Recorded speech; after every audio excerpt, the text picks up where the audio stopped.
प्यारे विद्यार्थियों सत श्री अकाल।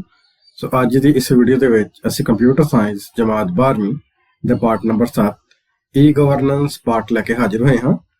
सो इस पार्ट के जोड़े मुख्य उद्देश है, सब तो पहला असी उस बारे जान लेने। इसका पहला टॉपिक है जान पछाण, ई गवर्नेंस संकल्प। तीसरा ई गवर्नेंस की कार्य प्रणाली। चौथा ई गवर्नेंस के पद्धर। पंजवां ई गवर्नेंस के लाभ और हानियां। छेवां स्मार्ट गवर्नेंस की है। सतवां सर्व सेवा केंद्र या सेवा केंद्र या साझ केंद्र की होंदे हन। अठवां आधार संबंधी जागरूकता। नौवां सूचना प्रणाली। अते इस पाठ के अखीर विच असी इस पाठ का अभ्यास करांगे। सो आओ असी हुण इस वीडियो नूं शुरू करते हैं। सब तो पहला असी ई गवर्नेंस नाल जान पछाण कर लैंदे हां। सो ई गवर्नेंस का पूरा नाम इलैक्ट्रॉनिक गवर्नेंस है। ई गवर्नेंस सरकार दीआं नीतियां, हुक्मां अते सेवावां नूं प्रभावशाली ढंग नाल लागू अते संगठित करन नाल संबंधित है। सरकार दे कामकाज ऑनलाइन होने ही ई गवर्नेंस कहलाउंदा है। इस राही नागरिकां नूं ऑनलाइन सेवावां उन्हां दे घर दे नेड़े तो नेड़े मुहैया करवाईयां जांदियां हन। दूजे शब्दां विच ई गवर्नेंस तो भाव है सरकारी सेवावां दा ऑनलाइन उपलब्ध होना। अज दे समय विच किसी देश की तरक्की उस देश विच ई गवर्नेंस के इस्तेमाल पर निर्भर करती है। सो हुण असीं ई गवर्नेंस के संकल्प बारे जान लैंदे हां। सो गवर्नेंस शब्द तो भाव सरकार दीआं गतिविधियां तो है। यह सरकार द्वारा बनाए गए नियमां अते कानून का संग्रह हुंदा है जो सरकार के नुमाइंदियां द्वारा लागू कीते जांदे हन। तो सरकारी शासन नूं सरकार नागरिक अते वपार लई सुधारण अते सुखाला बनाउण दे लई अजोके समय ई गवर्नेंस होंद विच आया है। ई गवर्नेंस सूचना अते संचार टैक्नोलॉजी की एक अजिही एप्लीकेशन है जिस विच इंटरनेट अते होर इलैक्ट्रॉनिक मीडिया की वरतों सरकार दीआं नीतियां अते सेवावां नूं पारदर्शी, गतिशील अते घट खर्चीले ढंग नाल लागू करन लई कीती जांदी है। सो ई गवर्नेंस इंटरनेट की वरतों करते हुए इलैक्ट्रॉनिक मीडिया के माध्यम राही कीता जाण वाला शासन हुंदा है। सो हुण असीं ई गवर्नेंस की कार्य प्रणाली बारे जाणांगे। सो ई गवर्नेंस की कार्य प्रणाली नूं 5 भागां विच वंडिया जांदा है, जिस विच इसका पहला भाग है सरकार तो सरकार। दूजा सरकार तो नागरिक। तीजा सरकार तो व्यापार। चौथा सरकार तो कर्मचारी अते पंजवां सरकार तो गैर सरकारी संगठन। सो हुण असीं ई गवर्नेंस के इन्हां 5 भागां की कार्य प्रणाली बारे एक एक करके जाणांगे। तो सब तो पहला असीं जाणदे हां सरकार तो सरकार बारे। सो ई गवर्नेंस की इस किस्म विच ऑनलाइन सेवावां नूं रखिया जांदा है जिस विच केंद्रीय सरकार अते राज सरकारां आपसी डाटा अते सूचना शेयर करदियां हन। सरकारी एजेंसियां, विभाग अते संस्थावां आपसी संचार, डाटा पहुँच अते जानकारी की वंड नूं बेहतर बना के सरकार तो सरकार ई गवर्नेंस के अधीन आउंदियां हन। दूसरा इसका भाग है सरकार तो नागरिक। ई गवर्नेंस की इस किस्म विच सरकार अपने नागरिकां नूं सेवावां अते सहूलतां प्रदान करदी है अते एक दूजे नाल संचार करदे हन। इस विच सरकार वो सेवावां प्रदान करदी है जो सीधे तौर ते जनता नाल संबंधित हुंदियां हन अते ये सेवावां मुफ्त या घट तो घट खर्चिਆਂ ते मुहैया करवाईयां जांदियां हन। तीसरा इसका भाग है सरकार तो व्यापार। सो ई गवर्नेंस की इस किस्म विच सरकार वालों कारोबार नूं दित्तियां जांदियां सहूलतां शामिल हुंदियां हन। इन्हां सेवावां राहीं सरकार अते व्यापारक संगठन एक दूजे नाल संचार करदे हन। ऑनलाइन विक्री अते चीज़ां दी खरीद, चीज़ां ते टैक्स या कारोबार ते सबसिडियां आदि सेवावां सरकार द्वारा कारोबार नूं दित्तियां जांदियां हन। चौथा इसका भाग है सरकार तो कर्मचारी। सो इस किस्म की ई गवर्नेंस विच वो सेवावां ते सहूलतां शामिल हन जो सरकार अते इसके कर्मचारियों विचकार हुंदियां हन। सरकार वालों कर्मचारियों के तनख्वाह बिल, उन्हां दे सर्विस रिकॉर्ड, विभागी तबादले अते कर्मचारियों नाल संबंधित और बहुत सारे रिकॉर्ड सरकार द्वारा ऑनलाइन रखे जाते हैं। पंजवां इसका भाग है सरकार तो गैर सरकारी संगठन। ਸੋ ਈ ਗਵਰਨੈਂਸ ਦੀ ਇਸ ਨਵੀਂ ਸੇਵਾ ਰਾਹੀਂ ਸਰਕਾਰੀ ਅਤੇ ਗੈਰ ਸਰਕਾਰੀ ਸੰਗਠਨ ਇੱਕ ਦੂਜੇ ਨਾਲ ਗੱਲਬਾਤ ਕਰ ਸਕਦੇ ਹਨ। ਇਸ ਹਿੱਸੇ ਵਿੱਚ ਉਹ ਸੇਵਾਵਾਂ ਸ਼ਾਮਲ ਕੀਤੀਆਂ ਗਈਆਂ ਹਨ ਜਿਨ੍ਹਾਂ ਰਾਹੀਂ ਸਰਕਾਰ ਇਹਨਾਂ ਗੈਰ ਸਰਕਾਰੀ ਸੰਗਠਨਾਂ ਨੂੰ ਪ੍ਰਮਾਣਿਤ ਕਰਦੀ ਹੈ। ਇਹਨਾਂ ਗੈਰ ਸਰਕਾਰੀ ਸੰਸਥਾਵਾਂ ਜਾਂ ਸੁਸਾਇਟੀਆਂ ਦੀ ਰਜਿਸਟ੍ਰੇਸ਼ਨ ਦਾ ਕੰਮ ਇਸ ਭਾਗ ਦੇ ਅਧੀਨ ਆਉਂਦਾ ਹੈ। ਅੱਗੇ ਹੁਣ ਅਸੀਂ ਈ ਗਵਰਨੈਂਸ ਦੇ ਪੱਧਰ ਬਾਰੇ ਜਾਣਾਂਗੇ। ਸੋ ਈ ਗਵਰਨੈਂਸ ਦੇ ਵੱਖ-ਵੱਖ ਪੱਧਰ ਹਨ, ਜਿਸ ਵਿੱਚ ਪਹਿਲਾ ਹੈ ਰਾਸ਼ਟਰੀ ਪੱਧਰ, ਦੂਜਾ ਘਰੇਲੂ ਜਾਂ ਪ੍ਰਾਂਤ ਪੱਧਰ ਅਤੇ ਤੀਸਰਾ ਹੈ ਅੰਤਰਰਾਸ਼ਟਰੀ ਪੱਧਰ।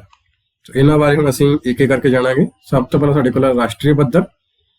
ਸੋ ਰਾਸ਼ਟਰੀ ਪੱਧਰ ਦੀਆਂ ਸਾਰੀਆਂ ਆਨਲਾਈਨ ਸੁਵਿਧਾਵਾਂ ਅਤੇ ਸੇਵਾਵਾਂ ਕੇਂਦਰ ਸਰਕਾਰ ਦੁਆਰਾ ਭਾਰਤੀ ਨਾਗਰਿਕਾਂ ਨੂੰ ਦਿੱਤੀਆਂ ਜਾਂਦੀਆਂ ਹਨ ਅਤੇ ਇਹਨਾਂ ਤੇ ਪੂਰਾ ਕੰਟਰੋਲ ਕੇਂਦਰੀ ਸਰਕਾਰਾਂ ਜਾਂ ਉਸ ਦੇ ਅਧੀਨ ਆਉਂਦੇ ਵੱਖ-ਵੱਖ ਵਿਭਾਗਾਂ ਦਾ ਹੁੰਦਾ ਹੈ।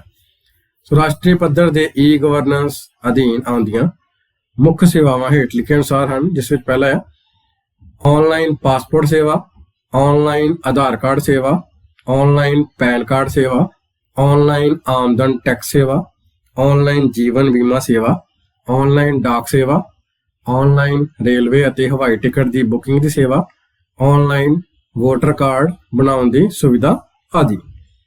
ਦੂਸਰਾ ਸਾਡੇ ਕੋਲ ਇਸ ਦਾ ਪੱਧਰ ਹੈ ਘਰੇਲੂ ਜਾਂ ਪ੍ਰਾਂਤ ਪੱਧਰ। ਸੋ ਘਰੇਲੂ ਜਾਂ ਪ੍ਰਾਂਤ ਪੱਧਰ ਦੀਆਂ ਸਾਰੀਆਂ ਆਨਲਾਈਨ ਸੁਵਿਧਾਵਾਂ ਅਤੇ ਸੇਵਾਵਾਂ ਰਾਜ ਸਰਕਾਰਾਂ ਅਤੇ ਇਸ ਦੇ ਅਧੀਨ ਆਉਂਦੇ ਵੱਖ-ਵੱਖ ਵਿਭਾਗਾਂ ਦੁਆਰਾ ਦਿੱਤੀਆਂ ਜਾਂਦੀਆਂ ਹਨ।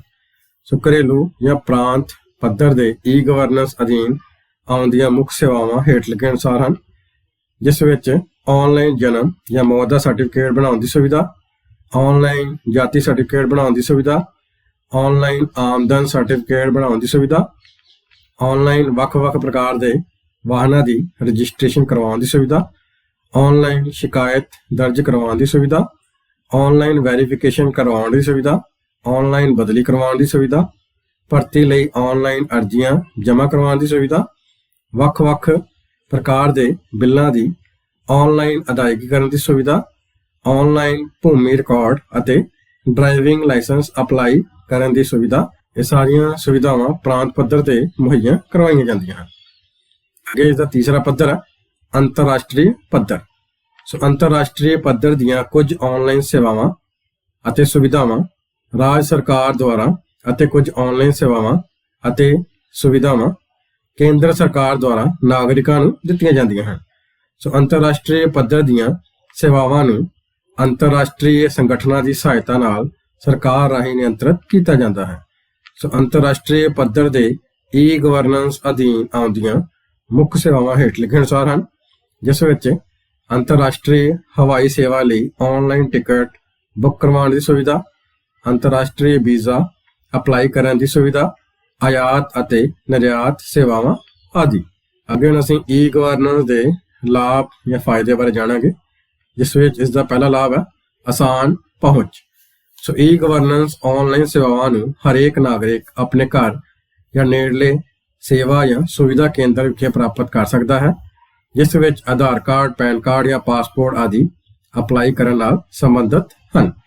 ਦੂਸਰਾ ਹੈ ਨਜ਼ਦੀਕੀ ਸੰਬੰਧਾਂ ਦੀ ਸਥਾਪਨਾ। ਸੋ ਘਰ ਦੇ ਨੇੜੇ ਸਾਰੀਆਂ ਸੁਵਿਧਾਵਾਂ ਅਤੇ ਸੇਵਾਵਾਂ ਮੁਹੱਈਆ ਹੋਣ ਕਾਰਨ ਆਮ ਨਾਗਰਿਕਾਂ ਅਤੇ ਸਰਕਾਰ ਵਿਚਕਾਰ ਨੇੜੇ ਦੇ ਸੰਬੰਧ ਸਥਾਪਿਤ ਹੁੰਦੇ ਹਨ। ਤੀਸਰਾ ਸਮੇਂ ਦੀ ਬਚਤ। ਸੋ ਜਿਨ੍ਹਾਂ ਕੰਮਾਂ ਤੇ ਪਹਿਲਾਂ ਕਈ ਦਿਨ ਲੱਗ ਜਾਂਦੇ ਸਨ, ਈ ਗਵਰਨੈਂਸ ਦੇ ਆਉਣ ਨਾਲ ਉਹ ਕੰਮ ਕੁਝ ਘੰਟਿਆਂ ਵਿੱਚ ਹੀ ਹੋ ਜਾਂਦੇ ਹਨ, ਜਿਸ ਦੇ ਕਰਕੇ ਲੋਕਾਂ ਦੇ ਸਮੇਂ ਦੀ ਬਹੁਤ ਬਚਤ ਹੁੰਦੀ ਹੈ। ਚੌਥਾ ਧਨ ਦੀ ਬਚਤ। ਸੋ ਈ ਗਵਰਨੈਂਸ ਕਰਕੇ ਦਸਤਾਵੇਜ਼ਾਂ ਦੀ ਲਾਗਤ, ਖਪਤਕਾਰਾਂ ਦਾ ਆਵਾਜਾਈ ਕਿਰਾਇਆ ਅਤੇ ਸਰਕਾਰ ਨੂੰ ਘੱਟ ਮੈਨ ਪਾਵਰ ਵਰਤਣੀ ਪੈਂਦੀ ਹੈ, ਜਿਸ ਨਾਲ ਬਹੁਤ ਸਾਰੇ ਪੈਸੇ ਦੀ ਬਚਤ ਹੁੰਦੀ ਹੈ। ਪੰਜਵਾਂ ਇਸ ਦਾ ਲਾਭ ਹੈ ਪਾਰਦਰਸ਼ਿਤਾ। ਸੋ ਈ ਗਵਰਨੈਂਸ ਨੇ ਸਾਰੇ ਦਫ਼ਤਰਾਂ ਦੀ ਕਾਰਜਸ਼ੈਲੀ ਨੂੰ ਪਾਰਦਰਸ਼ੀ ਮਾਹੌਲ ਮੁਹੱਈਆ ਕਰਵਾਇਆ ਹੈ, ਜਿਸ ਨਾਲ ਕੋਈ ਵੀ ਵਿਅਕਤੀ ਆਪਣੀਆਂ ਅਰਜ਼ੀਆਂ ਦੀ ਸਥਿਤੀ ਨੂੰ ਆਨਲਾਈਨ ਚੈੱਕ ਕਰ ਸਕਦੇ ਹਨ। ਛੇਵਾਂ ਜਵਾਬਦੇਹੀ। ਸਰਕਾਰੀ ਕੰਮਾਂ ਵਿੱਚ ਆਈ ਪਾਰਦਰਸ਼ਿਤਾ ਕਾਰਨ ਜ਼ਿੰਮੇਵਾਰ ਅਧਿਕਾਰੀਆਂ ਦੀ ਜਵਾਬਦੇਹੀ ਤੈਅ ਹੁੰਦੀ ਹੈ। ਜੇਕਰ ਕੋਈ ਅਧਿਕਾਰੀ ਜਾਂ ਕਰਮਚਾਰੀ ਜਾਣਬੁੱਝ ਕੇ ਕੰਮ ਵਿੱਚ ਦੇਰੀ ਕਰਦਾ ਹੈ ਤਾਂ ਉਸ ਦੀ ਜਵਾਬ ਤਲਬੀ ਹੁੰਦੀ ਹੈ। ਅੱਗੇ ਹੁਣ ਅਸੀਂ ਈ ਗਵਰਨੈਂਸ ਦੀ ਹਾਨੀਆਂ ਬਾਰੇ ਜਾਣਾਂਗੇ। ਇਸ ਦੀ ਪਹਿਲੀ ਹਾਨੀ ਹੈ ਹਰ ਕੋਈ ਲਾਭ ਨਹੀਂ ਉਠਾ ਸਕਦਾ। ਸੋ ਭਾਰਤ ਦੀ ਆਬਾਦੀ ਦੇ ਬਹੁਤ ਸਾਰੇ ਲੋਕ ਅਨਪੜ੍ਹ ਹੋਣ ਅਤੇ ਕੰਪਿਊਟਰ ਅਤੇ ਮੋਬਾਈਲ ਫੋਨ ਬਾਰੇ ਜਾਣਕਾਰੀ ਨਾ ਹੋਣ ਕਰਕੇ ਸਰਕਾਰ ਦੁਆਰਾ ਦਿੱਤੀਆਂ ਜਾਂਦੀਆਂ ਆਨਲਾਈਨ ਸੁਵਿਧਾਵਾਂ ਅਤੇ ਸੇਵਾਵਾਂ ਦਾ ਲਾਭ ਨਹੀਂ ਉਠਾ ਪਾਉਂਦੇ। ਦੂਸਰਾ, ਇੰਟਰਨੈਟ ਦੀ ਸੁਵਿਧਾ ਦਾ ਹੋਣਾ ਲਾਜ਼ਮੀ। ਸੋ ਈ-ਗਵਰਨੈਂਸ ਨੂੰ ਸਹੀ ਢੰਗ ਨਾਲ ਤਾਂ ਹੀ ਲਾਗੂ ਕੀਤਾ ਜਾ ਸਕਦਾ ਹੈ ਜੇਕਰ ਹਰੇਕ ਨਾਗਰਿਕ ਤੱਕ ਇੰਟਰਨੈਟ ਦੀ ਸੁਵਿਧਾ ਉਪਲਬਧ ਹੋਵੇ। ਤੀਸਰੀ ਇਸ ਦੀ ਕਹਾਣੀ ਹੈ ਆਨਲਾਈਨ ਸੇਵਾਵਾਂ ਅਤੇ ਸੁਵਿਧਾਵਾਂ ਬਾਰੇ ਜਾਣਕਾਰੀ ਨਾ ਹੋਣਾ। ਸੋ ਭਾਰਤ ਦੀ ਜ਼ਿਆਦਾਤਰ ਆਬਾਦੀ ਦਾ ਹਿੱਸਾ ਪਿੰਡਾਂ ਵਿੱਚ ਵੱਸਦਾ ਹੈ ਅਤੇ ਈ-ਗਵਰਨੈਂਸ ਹੇਠ ਕਿਹੜੀਆਂ ਸੇਵਾਵਾਂ ਅਤੇ ਸੁਵਿਧਾਵਾਂ ਦਾ ਲਾਭ ਆਨਲਾਈਨ ਪ੍ਰਾਪਤ ਹੋ ਸਕਦਾ ਹੈ, ਇਸ ਬਾਰੇ ਵੀ ਉਹਨਾਂ ਨੂੰ ਪਤਾ ਨਹੀਂ ਹੁੰਦਾ। ਚੌਥੀ ਇਸ ਦੀ ਕਹਾਣੀ ਹੈ ਈ-ਗਵਰਨੈਂਸ ਪ੍ਰਬੰਧਾਂ ਤੇ ਜ਼ਿਆਦਾ ਖਰਚ।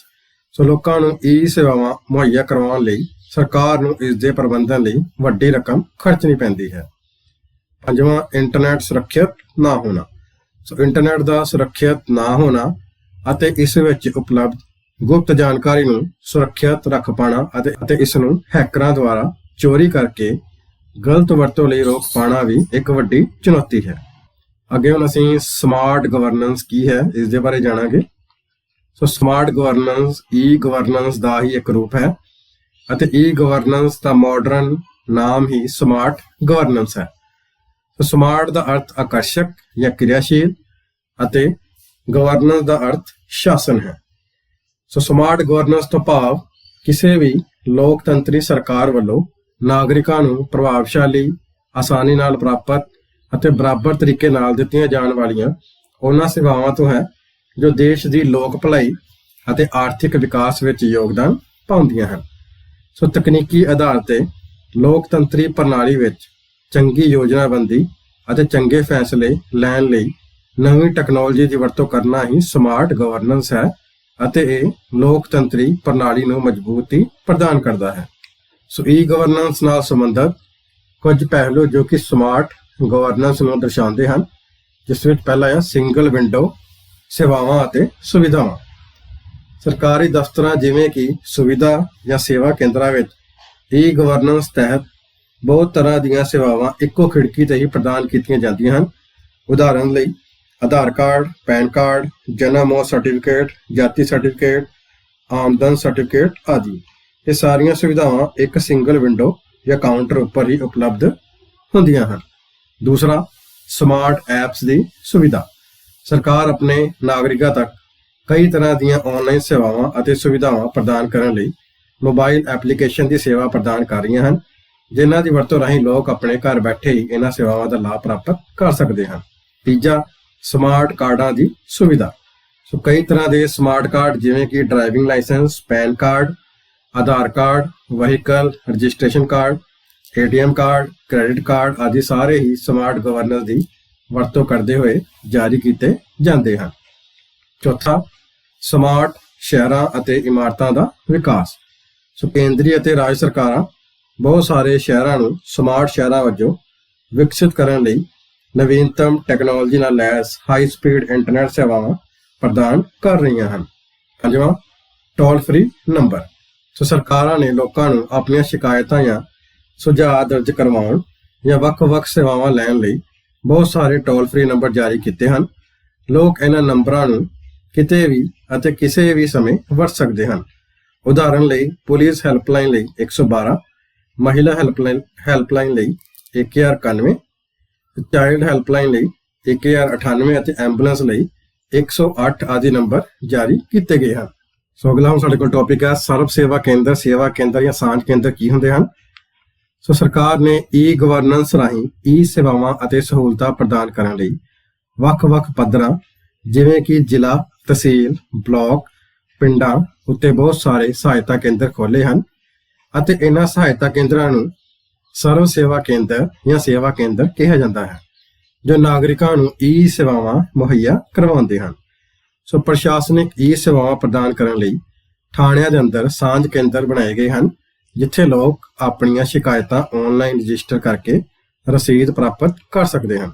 ਸੋ ਸੇਵਾ ਕੇਂਦਰਾਂ ਵੱਲੋਂ ਦਿੱਤੀਆਂ ਜਾਣ ਵਾਲੀਆਂ ਕੁਝ ਆਨਲਾਈਨ ਸੇਵਾਵਾਂ, ਜਿਸ ਵਿੱਚ ਪਹਿਲਾ ਆ ਰਿਹਾਇਸ਼ੀ ਸਰਟੀਫਿਕੇਟ ਜਾਰੀ ਕਰਨਾ, ਜਾਤੀ ਸਰਟੀਫਿਕੇਟ ਜਾਰੀ ਕਰਨਾ, ਜਨਮ ਮੌਤ ਸਰਟੀਫਿਕੇਟ ਜਾਰੀ ਕਰਨਾ, ਆਮਦਨ ਸੰਬੰਧੀ ਸਰਟੀਫਿਕੇਟ ਜਾਰੀ ਕਰਨਾ ਆਧਾਰ ਕਾਰਡ ਜਾਰੀ ਕਰਨਾ, ਧਰਮ ਸੰਬੰਧੀ ਸਰਟੀਫਿਕੇਟ ਜਾਰੀ ਕਰਨਾ, ਰਜਿਸਟਰੀ ਇੰਤਕਾਲ ਦੀਆਂ ਨਕਲਾਂ ਜਾਰੀ ਕਰਨਾ, ਆਨਲਾਈਨ ਬਿਜਲੀ, ਟੈਲੀਫੋਨ ਅਤੇ ਹੋਰ ਕਈ ਤਰ੍ਹਾਂ ਦੀਆਂ ਫੀਸਾਂ ਜਾਂ ਬਿੱਲ ਜਮ੍ਹਾਂ ਕਰਨਾ, ਵਹੀਕਲ ਰਜਿਸਟ੍ਰੇਸ਼ਨ ਸਰਟੀਫਿਕੇਟ ਜਾਰੀ ਕਰਨਾ, ਬੁਢਾਪਾ ਜਾਂ ਵਿਧਵਾ ਪੈਨਸ਼ਨਾਂ ਦੇ ਫਾਰਮ ਭਰਨੇ ਅਤੇ ਡਰਾਈਵਿੰਗ ਲਾਇਸੈਂਸ ਜਾਰੀ ਕਰਨਾ ਆਦਿ ਸੇਵਾ ਕੇਂਦਰਾਂ ਜਾਂ ਸਾਂਝ ਕੇਂਦਰਾਂ ਵੱਲੋਂ ਮੁਹੱਈਆ ਕਰਵਾਈਆਂ ਜਾਣ ਵਾਲੀਆਂ ਕੁਝ ਮੁੱਖ ਸੇਵਾਵਾਂ ਹਨ। ਅੱਗੇ ਹੁਣ ਅਸੀਂ ਆਧਾਰ ਸੰਬੰਧੀ ਜਾਗਰੂਕਤਾ ਬਾਰੇ ਜਾਣਾਂਗੇ। ਸੋ ਆਧਾਰ ਕਾਰਡ ਇੱਕ ਬਹੁਤ ਹੀ ਜ਼ਰੂਰੀ ਅਤੇ ਲਾਭਕਾਰੀ ਦਸਤਾਵੇਜ਼ ਬਣ ਚੁੱਕਿਆ ਹੈ। ਆਧਾਰ ਕਾਰਡ ਭਾਰਤ ਸਰਕਾਰ ਵੱਲੋਂ ਭਾਰਤ ਦੇ ਨਾਗਰਿਕਾਂ ਨੂੰ ਜਾਰੀ ਕੀਤਾ ਜਾਣ ਵਾਲਾ ਪਹਿਚਾਣ ਪੱਤਰ ਹੈ। तो ਆਧਾਰ ਕਾਰਡ ਸੰਬੰਧੀ ਵਿਦਿਆਰਥੀਆਂ ਨੂੰ ਜਾਣਕਾਰੀ ਹੋਣਾ ਬਹੁਤ ਜ਼ਰੂਰੀ ਹੈ, ਕਿਉਂਕਿ ਅਜੋਕੇ ਸਮੇਂ ਜਿੰਨੇ ਵੀ ਫਾਰਮ ਜਾਂ ਦਸਤਾਵੇਜ਼ ਭਰੇ ਜਾਂਦੇ ਹਨ ਉਹਨਾਂ ਵਿੱਚ ਆਧਾਰ ਨੰਬਰ ਭਰਨਾ ਲਾਜ਼ਮੀ ਹੁੰਦਾ ਹੈ। ਉਦਾਹਰਨ ਦੇ ਤੌਰ ਤੇ ਕਿਸੇ ਵਿਦਿਆਰਥੀ ਨੇ ਵਜ਼ੀਫੇ ਲਈ ਅਪਲਾਈ ਕਰਨਾ ਹੋਵੇ ਜਾਂ ਬੋਰਡ ਦੀ ਰਜਿਸਟ੍ਰੇਸ਼ਨ ਕਰਵਾਉਣੀ ਹੋਵੇ ਜਾਂ ਕੋਈ ਹੋਰ ਫਾਰਮ ਭਰਨਾ ਹੋਵੇ, ਹਰੇਕ ਥਾਂ ਤੇ ਆਧਾਰ ਨੰਬਰ ਨੂੰ ਇੱਕ ਜ਼ਰੂਰੀ ਦਸਤਾਵੇਜ਼ ਮੰਨਿਆ ਜਾਂਦਾ ਹੈ। ਸੋ ਹੁਣ ਅਸੀਂ ਆਧਾਰ ਕੀ ਹੈ ਇਸ ਬਾਰੇ ਜਾਣ ਲੈਂਦੇ ਹਾਂ। ਸੋ ਆਧਾਰ ਇੱਕ 12 ਅੰਕਾਂ ਦਾ ਇੱਕ ਵਿਲੱਖਣ ਪਹਿਚਾਣ ਕਾਰਡ ਨੰਬਰ ਹੁੰਦਾ ਹੈ, ਜਿਸ ਨੂੰ unique identification authority of India ਵੱਲੋਂ ਭਾਰਤੀ ਨਾਗਰਿਕਾਂ ਨੂੰ ਜਾਰੀ ਕੀਤਾ ਜਾਂਦਾ ਹੈ। ਭਾਰਤ ਵਿੱਚ ਹਰੇਕ ਵਿਅਕਤੀ ਨੂੰ ਇੱਕ ਹੀ ਆਧਾਰ ਨੰਬਰ ਜਾਰੀ ਕੀਤਾ ਜਾਂਦਾ ਹੈ ਅਤੇ ਇਹ ਨੰਬਰ ਭਾਰਤ ਦੇ ਨਾਗਰਿਕਾਂ ਨੂੰ ਉਹਨਾਂ ਦੇ ਮਹੱਤਵਪੂਰਨ ਦਸਤਾਵੇਜ਼ਾਂ ਦੀ ਤਸਦੀਕ ਕਰਨ ਤੋਂ ਬਾਅਦ ਜਾਰੀ ਕੀਤਾ ਜਾਂਦਾ ਹੈ। ਇਹ ਵਿਲੱਖਣ ਆਈਡੀ ਨੰਬਰ ਪ੍ਰਾਪਤ ਕਰਨ ਤੋਂ ਬਾਅਦ ਇੱਕ ਭਾਰਤੀ ਨਾਗਰਿਕ ਨੂੰ ਇੱਕ ਵਿਲੱਖਣ ਪਹਿਚਾਣ ਮਿਲਦੀ ਹੈ। ਆਧਾਰ ਕਾਰਡ ਵਿੱਚ ਦਰਜ ਦੋ ਤਰ੍ਹਾਂ ਦੀ ਜਾਣਕਾਰੀ ਹੇਠ ਲਿਖੇ ਅਨੁਸਾਰ ਹੁੰਦੀ ਹੈ, ਜਿਸ ਵਿੱਚ ਪਹਿਲਾ ਹੈ ਜਨਮ ਆਧਾਰਿਤ ਜਾਂ ਵਿਅਕਤੀਗਤ ਸੂਚਨਾ। ਆਧਾਰ ਕਾਰਡ ਵਿੱਚ ਵਿਅਕਤੀ ਸੰਬੰਧੀ ਵਿਅਕਤੀਗਤ ਜਾਣਕਾਰੀ ਅਤੇ ਪਤੇ ਦੀ ਪੂਰੀ ਜਾਣਕਾਰੀ ਦਰਜ ਹੁੰਦੀ ਹੈ। ਦੂਜਾ ਬਾਇਓਮੈਟ੍ਰਿਕ ਸੂਚਨਾ। ਸੋ ਆਧਾਰ ਕਾਰਡ ਬਣਾਉਣ ਵੇਲੇ ਬਾਇਓਮੈਟ੍ਰਿਕ ਸੂਚਨਾ ਜਿਵੇਂ ਕਿ ਫਿੰਗਰਪ੍ਰਿੰਟ ਦੀ ਸਕੈਨਿੰਗ, ਆਈਰਿਸ ਮਤਲਬ ਅੱਖਾਂ ਦੀ ਜਾਂਚ ਅਤੇ ਵਿਅਕਤੀ ਦੀ ਤਸਵੀਰ ਡਾਟਾਬੇਸ ਵਿੱਚ ਸਟੋਰ ਕੀਤੀ ਜਾਂਦੀ ਹੈ।